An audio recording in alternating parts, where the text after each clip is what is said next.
6월 한 달 일상의 영성이란 제목을 가지고 말씀 나누고 있습니다. 그래서 지난주에는 잘 대접하기, 나그네 잘 대접하는 게 영성 생활에 중요한 것이다 말씀 들었고, 오늘은 잘 살기입니다. 잘 살기. 어떤 게 잘 사는 것인가. 예수님 오늘 어느 부자에 대해 말씀하시면서 그 인간은 어리석은 인간이다, 바보다. 왜 바보라고 하셨을까요? 한국에 김도양이라는 가수가 있습니다.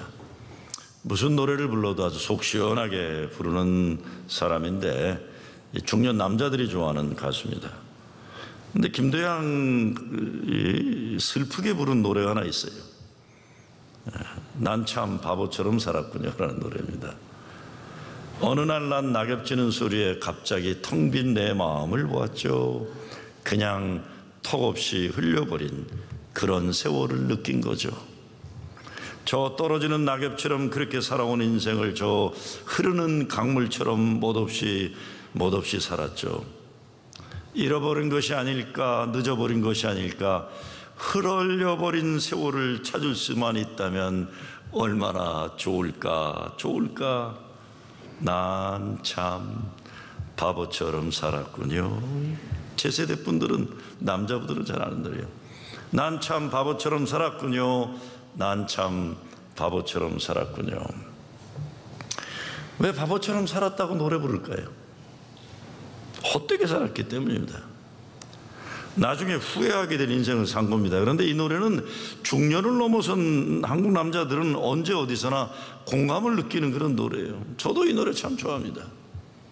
좋아하는 이유는 나도 내 인생 돌아보면 참 바보처럼 살았다는 후회가 많기 때문에 그렇습니다. 근데 인생은 재방송이 안 된다는 말처럼 다시 살 수가 없는 거예요. 근데 인생이라는 것이 늙어가면서 후회하는 후회만 있는 것이 아니라 죽어서 하나님 앞에 설 때 후회하는 날이 있는 겁니다. 주님 앞에 섰을 때, 마지막 심판의 때. 노래 하나 더 생각해 보면 옛날 새마을운동 노래 아는 분들 있을 거예요. 잘 살아보세, 잘 살아보세. 우리도 한번 잘 살아보세. 그 노래 열심히 부를 때 1960년대 초반에 대한민국 1인당 GNP가 79불이었어요. 그 노래 10년간 불렀더니 1970년대 초에는 252불이었어요. 이제 60년대 가까운 이 시대, 지금은 거의 300배가 넘는 2만 불이 넘는 시대가 돼요. 엄청 모든 면에서 경제적으로 부한 나라가 됐어요. 독일이 2차 대전 후에 라인강의 기적을 일으켰듯이 6.25 전쟁 이후에 대한민국은 한강의 기적을 일으켰고 그 후 세계 선진국 대열에 올랐어요. 그런데 그렇게 물질적으로는 잘 살게 되었는데 우리 조국 대한민국 각종 인생의 불행함에서 오는 사회 문제가 OECD 개발국 국가 중에 전체 1등이라는 거예요. 더 많이 벌고 더 많이 먹고 더 좋은 옷 입는 세상이 되었지만 행복지수는 꼴등이라는 꼴등. 행복한 거는 열심히 일해서 잘 살게 되었는데 행복하지는 않다는 겁니다. 오늘 우리는 아주 기본적인 질문을 던져보지 않을 수 없습니다. 정말 잘 산다는 게 뭘까요? 잘 살기 위해서 우리는 인생에 주어지는 삶의 현실을 잘 보고 느끼고 잘 판단해야만 합니다. 진짜 잘 살기 위해서요. 벌써 오래전에 어느 책에 나왔던 사람들의 상황 판단 능력을 테스트하는 이제 질문, 면접관의 질문에 대한 이야기가 있어요. 한번 여러분의 상황 처리 능력을 한번 테스트한다 생각하시고 들어보시기 바랍니다. 어느 회사 신입사원을 뽑는데 면접관이 이런 질문을 합니다.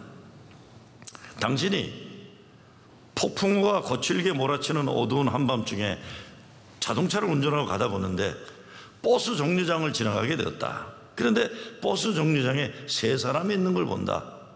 첫째 사람은 몸이 너무 아파서 병원에 빨리 가지 않으면 안 되는 위급한 건강의 문제가 있는 할머니가 계시고, 두 번째 사람을 보니까 당신의 생명을 오래전에 구해준 오래된 친구가 거기 있는 거예요.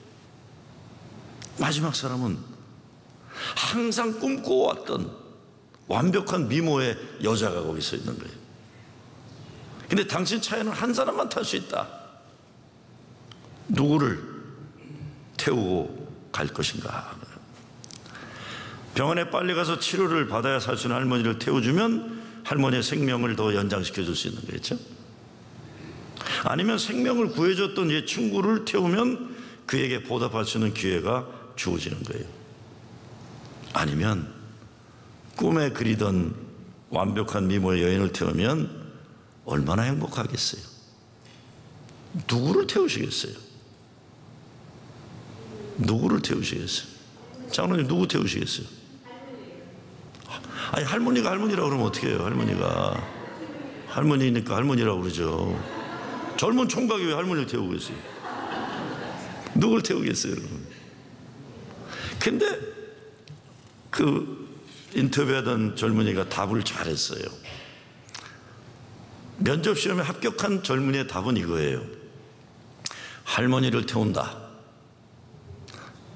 그리고 자동차 열쇠를 친구에게 주고 나는 그 아름다운 여인과 버스를 기다렸다가 버스를 타고 간다. 이렇게 된 거예요. 통과된 거예요. 통과된 거예요. 인생에 잘 사는 길이 여러 가지 있는 거예요. 이러니까 불행하다, 이러니까 행복, 이런 거 아니에요. 이런 거 아니에요. 얼마 전에 고령의 대신 이어령 선생님이 암 투쟁을 하세요. 우리에게 있던 그 박전도서가 그거 녹취하기 위해서 한국 들어간 거거든요. 근데 그분이 그 유언처럼 젊은이들에게 남기는 영상이 요즘 올라오고 있어요. 거기 보니까 이어령 선생님이 그런 얘기를 하시더라고요. 젊은이들도 늙는다. 늙은이들은 죽는다. 이렇게 했어요. 젊은이들도 늙어갈 거고 늙으면 죽는다. 그러니까 인생 진짜 잘 살아라 그런 얘기예요.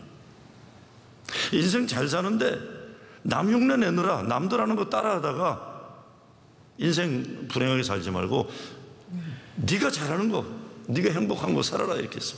그래서 그분이 그래요. 한쪽 목표만 향해서 300명이 달리기를 하면 1등에서 300명이 결정나잖아요. 그렇죠? 그럼 1등은 잘한 거 같잖아요. 근데 이런 선생님 말씀은 왜 꼭 한 방향을 향해 달려가냐. 각자가 자기가 좋아하는 목적지를 정하고 자기가 잘하는 것을 달려가면 모두 다 1등한 거 아니냐. 이게. 왜 남이 잘하는 걸 내가 잘하려고 하고 누가 1등하면 나 2등 했다고 기분 나빠할 필요는 뭐 있느냐는 게. 내게 주어진 나에게 가장 맞는 나의 행복을 해. 잘 살아라 이런 거죠. 뭐라고요? 젊은 것들도 어떻게 된다고요? 늙는다는 거예요. 늙은 분들은 어떻게 된다고요? 죽는다는 거예요. 죽기 전에 잘 살아야죠. 죽기 전에 다 죽을 테니까 잘 살아야죠. 예수님이 요한복음에서 이런 말씀하십니다. 누구든지 목마르거든 내게로 와서 마시라. 나를 믿는 자는 성경의 이름과 같이 그 배에서 생수의 강이 흘러나리라. 사람이 뱃속에서 가슴 속에서 계속 흘러나오는 그 무엇이 없으면 행복하기 어려운 거죠. 저는 우리 젊은 목사들에게 물어보는 게 너의 가슴을 뜨겁게 하는 게 뭐냐 이런 질문 잘 들어요. 너의 가슴을 뜨겁게 하는 게 뭐냐. 이게 진짜 잘 산다는 거는 우리를 창조하신 하나님이 목적하신 그 인생, 하나님의 기쁨, 영광 되는 인생, 이게 잘 사는 거예요. 하나님을 즐거워하는 인생, 그게 잘 사는 거죠. 내가 좋아하지도 않고 행복하지도 않은데 남들이 다 하니까 그거 하려고 자꾸 가는 거예요. 그거 하려고. 그러니까 행복할 수가 없죠. 한동안 미국에 있는 우리 코리안 아메리칸 청소년들이 부모에게 가장 잘하는 말 두 가지가 있었어요. 하나는 I don't know예요. 다른 하나는 I don't care예요. 아니 이 부모들이 미국까지 데려와서 그 좋은 음식 먹이고 좋은 집에 세우고 좋은 옷 입혀주고 살아가는 이 애들이 입만 열면 하는 말이 I don't know, I don't care다는 게, I don't know 모른다는 거, 관심 없다는 게, 이게 어떻게 돼버린 거예요? 다른 건 아닙니다. 하나님의 기쁨, 하나님의 영광이 아닌 다른 것을 부모들이 중요한 줄 가르쳐서 그래요. 부모 책임이에요. 부모들이 자기 거 아니면 관심이 없잖아요. 지가 좋아하는 것만, 남에 대한 관심도 없고. 예수님이 성경에서 말씀하신 그 문제가 바로 오늘 우리의 문제고, 예수님이 제시하는 살 길이 바로 우리의 살 길이고 살아야 할 길입니다. 오늘 예수님 말씀에서 가장 중요한 전제는 15절 말씀이에요. 생명이 그의 소유의 넉넉함에 있지 않다는 겁니다. 돈 많다고 생명이 있다는 게 아니에요. 삶과 모든 탐심을 물리치라. 사람의 생명이 그 소유의 넉넉한 데 있지 아니하니라 그랬어요. 돈 많다고 행복하지 않다는 거예요. 그 말씀을 쉽게 설명하기 위해 예수님은 어떤 부자를 말하는데, 어리석은 부자다, 밭에 소출이 풍성했다, 농사 잘 졌다, 그런데 고민을 한다. 곡식을 쌓을 곳이 없어, 쌓아놓을 곳이 없어 고민한다. 부자가 되었으니 가난한 사람들하고 나눠 먹을 고민을 하고 그러면 좋은데 혼자 먹을 것만 고민하고 있는 거예요. 곡식을 쌓아둘 곳이 없는 것 때문에 고민하는 어리석은 부자가 이제는 곡간을 헐고 더 크게 짓고 모든 곡식과 물건을 쌓아두고 헛된 꿈을 꿔요. 이제는 나 혼자 잘 먹고 잘 살리라. 그런데 오늘 성경에 보니까 예수님은 어리석은 자여, 오늘 밤에 내 영혼을 도로 찾으리니 그러면 내 예비한 것이 네 것이 되겠느냐 묻고 있습니다. 너 오늘 밤에 죽는다, 이겠네. 죽는다. 오늘 예수님 우리들의 삶의 의미와 목적을 다시 정립하도록 말씀하시는데, 삶과 모든 탐심을 물리치라. 사람의 생명이 그 소유에 넉넉한 데 있지 아니하니라 그랬어요. 다른 번역에 보면 재산이 차고 넘치더라도 사람의 생명은 거기에 달려있지 않다라는 거예요. 사람들은 그렇게 말할 거예요. 많이 있으면 좋은 것 아니냐. 정말 그런가요? 정말 그런 거예요? 여러분, 돈 많은 사람 보니까 부러워하는 사람 있지는 모르지만 행복하다, 나도 저렇게 살고 있다 한번 생각해 보세요. 세상 돌아가는 거 보면 그렇지 않다는 거 보잖아요. 오늘 어리석은 부자의 문제가 뭡니까? 첫째, 자기중심의 모든 게 자기중심. 오늘 본문의 말씀을 계속 보면 내 소출, 내 곡간, 내 곡식, 자기 것으로 자기 욕심으로 가득 차 있어요. 사람은요, 나와 너가 있어야 됩니다. 유대 철학자 마틴 부버가 말하는 것처럼 I and thou, 나와 당신. 여기서 나와 당신은 하나님을 얘기하는 거예요. 그분이 계셔야 돼요. 그런데 이 어리석은 부자는 자기만 해요. 나 자기밖에 몰라요. 소출이 풍성함에 심중에 고민했다. 보통 웬만한 인간이라면 돈 많이 벌면 어떻게 나눴을까 고민하는데, 이거 어떻게 숨겨놓을까 이거 고민하는 거예요. 웬만한 사람은 자기 먹고 남을 만큼 좋은 것 있으면 다른 사람하고 놀아먹는 기쁨이 있잖아요. 나누는 재미가 혼자 먹는 재미보다 좋은 거 아니에요. 최초의 인간 이야기 창세기에 보면 가인과 아벨의 이야기가 나오는데, 가인이 아벨이 죽였을 때 하나님이 가인에게 동생 아벨이 어딨냐 물으시니까 가인이 뭐라 그래요? Am I my brother's keeper? 내가 내 동생을 지키는 자입니까? 나와 내 동생과 무슨 상관이 있습니까? 내가 꼭 돌봐줘야 되는 책임이 있는 겁니까? 나만 잘 챙기면 되는 거 아닙니까? 그런 거예요. 그러니까 최초 형제 살인자 가인이 하나님께 던진 말이 그거예요. 내가 무슨 상관이 있냐 저 사람과. 사람은 자기 형제 이웃을 돌아보는 사람이 되어야 하나님 창조의 기쁨과 행복이 있는 겁니다. 사람은 모두 자기 형제 이웃을 돌보는 자들로 만들어진 것인데, 형제를 죽이고 모른다 함으로 하나님에게 죄를 짓게 되는 거예요. 예수님은 그 사람이 하나님은 물론 이웃들과 어떻게 살았는지에 따라, 그래서 지난주에 말씀이 그거 아니에요. 배고픈 자에게 밥을 주고 헐벗은 자에게 옷을 입혀주고 아픈 자를 찾아가고, 그렇게 한 게 예수님에게 한 거다. 그렇게 한 사람이 천국에 간다. 그리고 누가 배고프고 목마른데 모른 척한 사람 지옥 간다 그랬잖아요. 지난 마태복음 말씀. 이웃을 어떻게, 나그네를, 어려운 사람을, 소외된 사람을 어떻게 잘 돌보느냐가, 이것이 믿음의 척도인 것처럼 똑같은 거예요. 이웃들과의 관계에서. 두 번째, 어리석은 부자는 인간의 소유는 물론이요 생명도 하나님의 주권 아래 있다는 것을 생각하지 않은 거예요. 자기 마음대로 살려고 하는 겁니다. 그날 밤 그의 영혼, 이것이 누구의 것이냐. 이 사람은 오늘 내 현재만 봐요.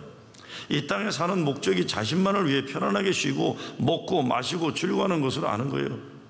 사람이 먹고 마시고 즐겁게 사는 것 자체 문제는 아니죠. 중요한 것은 생명이 우리 인간의 소유가 아니라는 겁니다. 사람이 때가 되면 죽습니다. 때가 되지 않아도, 아는 것 같아도 하나님이 생명을 거두실 때도 있어요. 그러니까 사람은 언제나 자기가 죽을 존재라는 것을 알아야 됩니다. 그러니 생명에 대해 겸손해야 돼요. 내 생명이 내 것인 양 교만하게 살면 안 되는 것입니다. 정말 우리가 한 채 앞길을 내다볼 수 없잖아요. 사람 생명도 정말 자기 마음대로 하는 것 아니고 되는 것 아닙니다. 그러니까 항상 언제라도 떠날 준비를 할 수 있어야 됩니다. 누가 그러더군요. 언제 죽더라도 죽은 다음에 사랑하는 가족들을 놀라게 할 만큼 부끄러운 일이나 죄 지은 일들이 있으면 깨끗하게 정리하고 죽으라는 거예요. 오늘 예배 마치고 나가실 때 지갑 다 다시 한번 뒤져보세요. 이거 죽을 때 이거 아들이 열어보고 오 마이 우리 아빠 이런 인간이었나 이런 거 다 컴퓨터에 나쁜 거 다 지우시고 가세요. 네? 죽은 다음에 발견됐는데 우와 우리 목사가 그런 인간이었나 이렇게 되면 그거 어떻게 해요 그거. 아주 그냥 갈 때는 깨끗하게 오늘 당장 오늘 예배 끝나고 가면.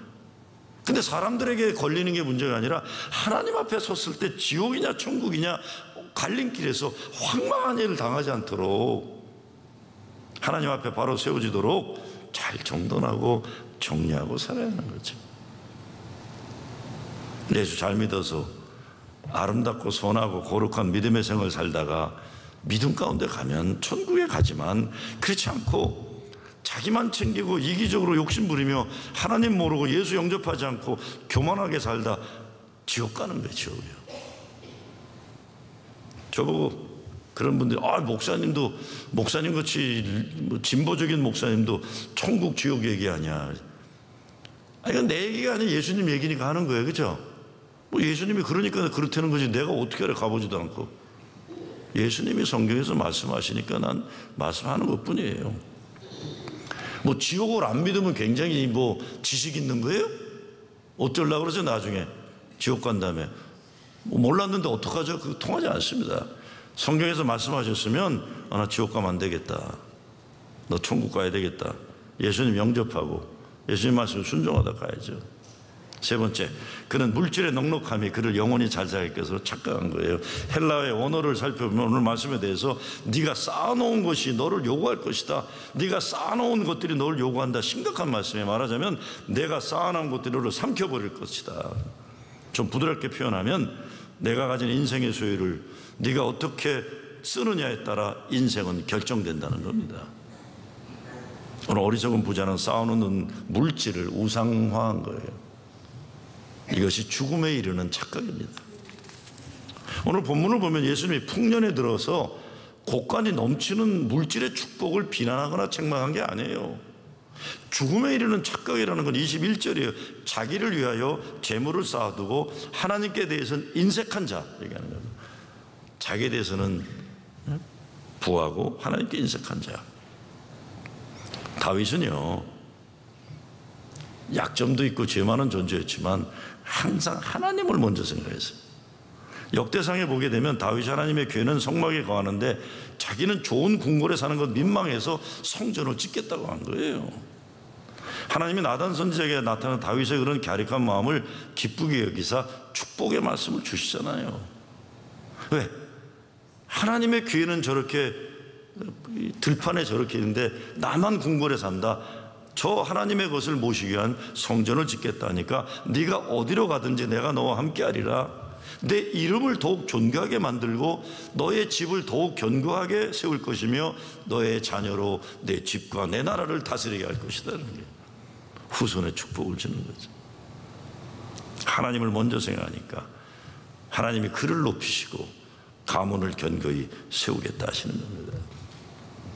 에릭 프롬이 to have or to be, 소유냐 존재냐 말하면서 소유는 거짓된 인생의 의미를 준다라고 했어요. 거짓된 인생의 의미예요. 잘 생각하며 살아야 돼요. 소유는 잘 관리해서 하나님의 일을 하는 도구일 뿐 그 자체가 행복이지는 못합니다.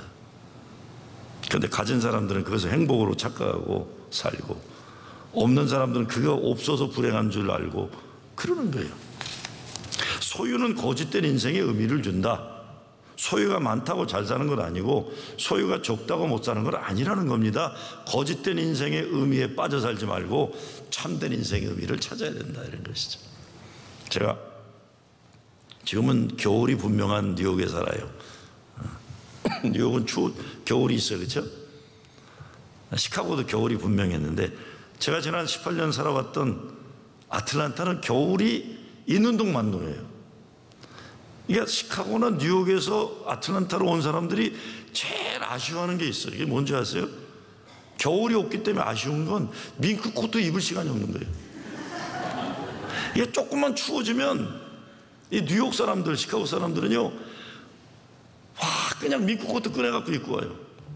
별로 춥지도 않은데도 입을 게가 없으니까. 그냥 막 그날만 되면 다 이러고 들어가요, 이렇게. 그럼 저는 꼭 그러죠. 이게 몇 마리 죽은 건가 제가 그래요. 뭐 밍크 코트 입으시는 거 제가 절대 반대하진 않아요. 성경적으로 난 모르나 나 개인적으로는 여러분 안 입으면 좋겠어요.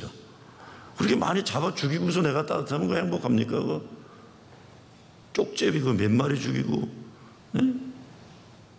내가 좀 실수했나? 제가 아틀란타 한번 설교하면서 그랬어요.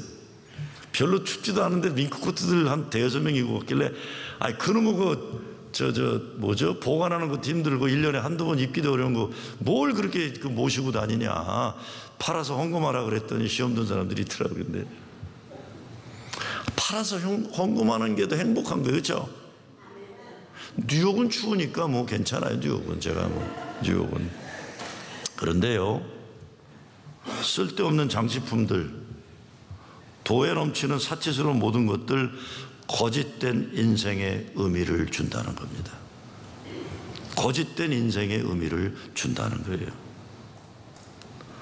또 돈이 있다고 생각하는 분들, 돈 때문에 교만해지지 않도록 정말 신앙생활 잘해야 돼요. 사람이 돈을 다스리는 게 아니라 돈이 사람을 다스리는 경우가 얼마나 많은지 몰라요. 여러분, 돈 있는 사람은 돈의 영향력을 과시하고 싶은 욕구가 많잖아요. 그건 무서운 겁니다, 그거. 거짓된 인생의 의미에 빠지면 헤어나기가 어려워요. 이건 돈만이 아니에요. 권력도 그렇고, 네? 권력도 그렇고, 목사들도 마찬가지죠.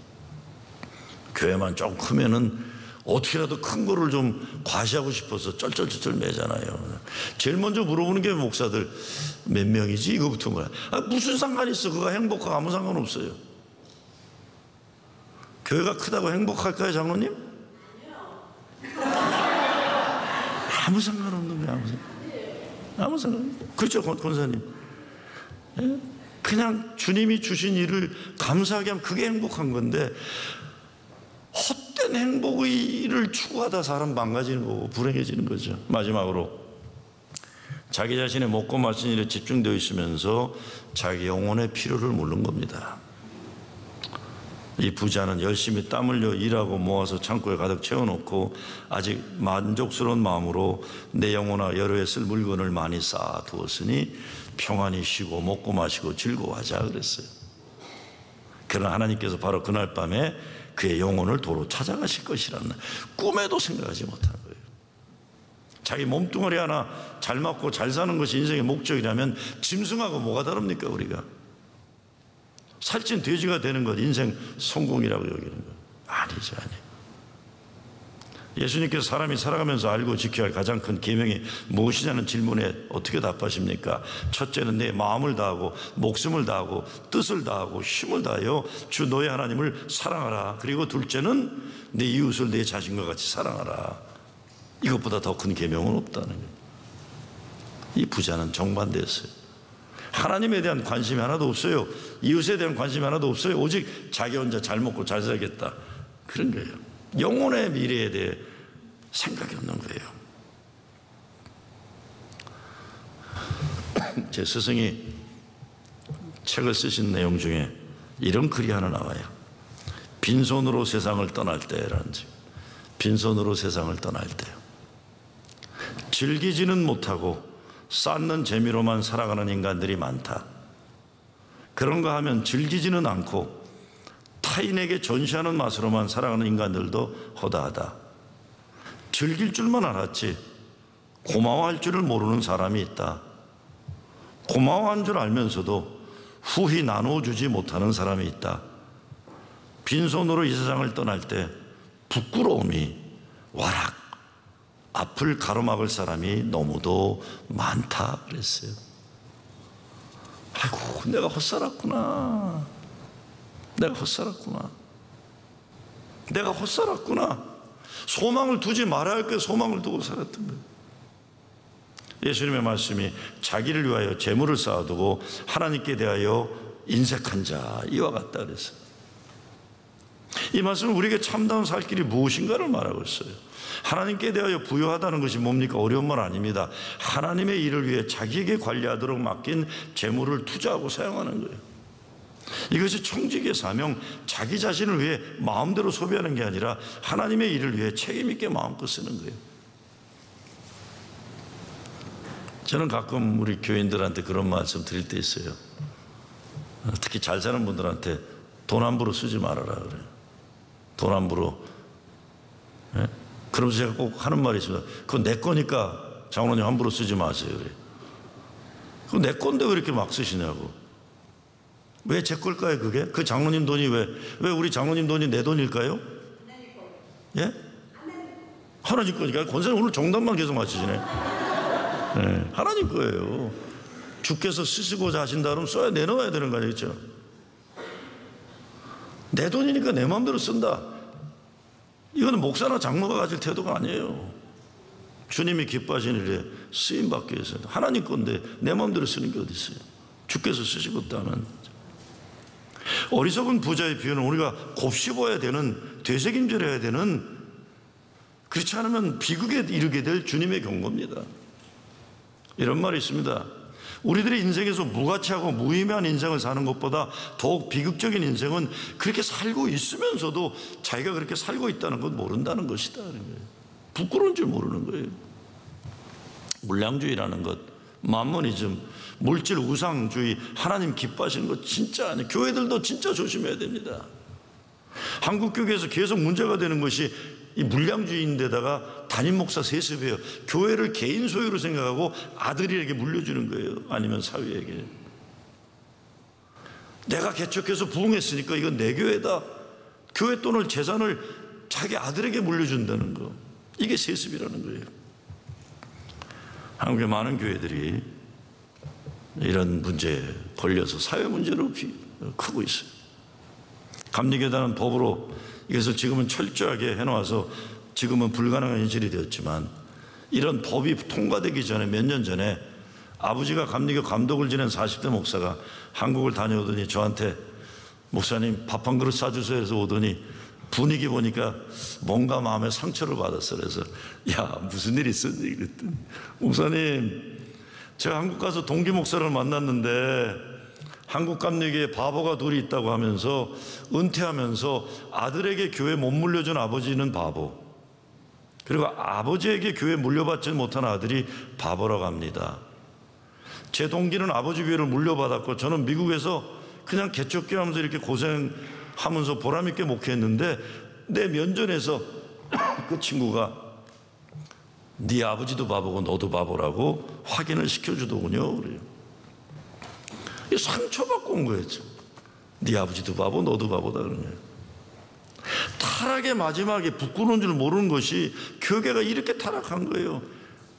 젊은 목사가 열심히 개척해서 목회하는 것은 바보고 아버지가 은퇴할 때 물려받은 목사는 지혜로운 목사, 이런 가치관이 교회 의식구조의 바닥에 목사들의 생각의 중심에 있다면 참 안타까운 일이에요.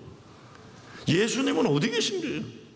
예수님은 교회 예수님이 회복돼야 되잖아요. 그래야 교회를 할 수 있는 예수님 말씀, 예수님의 삶, 예수님 십자가 보혈을 우리가 헛되어서는 안 되는데 우리 가정에서도 교회에서도 예수님이 회복되어야만 되는 거죠. 그래서 예수님의 생각, 예수님의 마음, 어리석은 자여, 오늘 밤에 내 영혼을 도로 찾으리니 그러면 내 예비한 것이 네 것이 되겠느냐? 우리를 사랑하시는 주님이 우리에게 던지시는 사랑의 경고입니다.